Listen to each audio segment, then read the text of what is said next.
નાખી મેં મારી ગાને બીજું કઈ નથી કીધું આ અહીંયા પાણા માર્યા આ હિંગડા ભાંગી નાખીને મેં મોઢામાંથી બધે ઘા માર્યા માથામાં મેં પાણા માર્યા 12 વાગ્યા મારી ને રાતે 12 વાગે મારી ભાઈ મેં અને ગા જીવતી રાતે રાતે ગા જીવતી હતી ને પણ હા ગા નમસ્કાર મિત્રો, વિડીયોની અંદર હાર્દિક સ્વાગત છે મિત્રો. હમણાં સમાચાર પ્રાપ્ત થઈ રહ્યા છે રાજુલાથી. ત્યાં મિત્રો એક હિન્દુ જોવાને મિત્રો આપણી ગૌ માતા કહેવામાં આવે છે અને ગૌ માતાની હત્યા પણ કરવામાં આવી છે.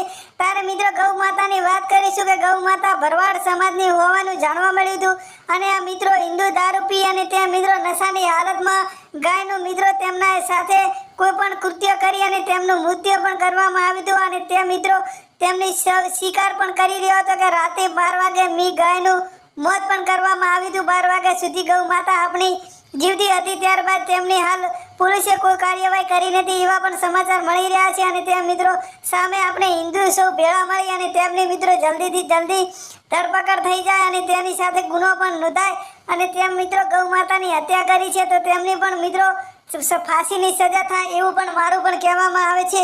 અને મિત્રો તમે જો પણ હિન્દુ માનતા હોય ગૌ માતાને તો નીચે આપણા સિમ્બોલને ક્લિક કરો અને મિત્રો આ ભાઈ જુઓ કેવું ખરાબ પણ કામ કર્યું છે. તો મિત્રો આપણે ગામની અંદર 33 કરોડ દેવોનો પણ વાસ ગણવામાં આવે છે અને મિત્રો ઘણા લોકો ગૌ માતાની ભક્તિ પણ કરતા હોય છે અને તેમને પણ પગે લાગતા હોય છે. તો મિત્રો આ હિન્દુ ધર્મનો પણ વાસ્ય છે. તો મિત્રો આ ભાઈ હરિજન હોવાનું આપણે જાણવા મળ્યું છે અને કઈ જગ્યાએ હત્યા કરી છે એ બધું ભાઈ ખુલાસો પણ વિડીયોની અંદર કરતો હતો અને મિત્રો મારા ખેતરમાં આવી હતી એવું પણ શુભ વિડીયોની અંદર કહેવામાં આવતું હોય છે. તો મિત્રો ગામ લોકો ભેગા થઈ અને કઈ જગ્યાએ હત્યા કરી તે પણ જગ્યાએ લઈ અને આગળની કાર્યવાહી કરવામાં આવી.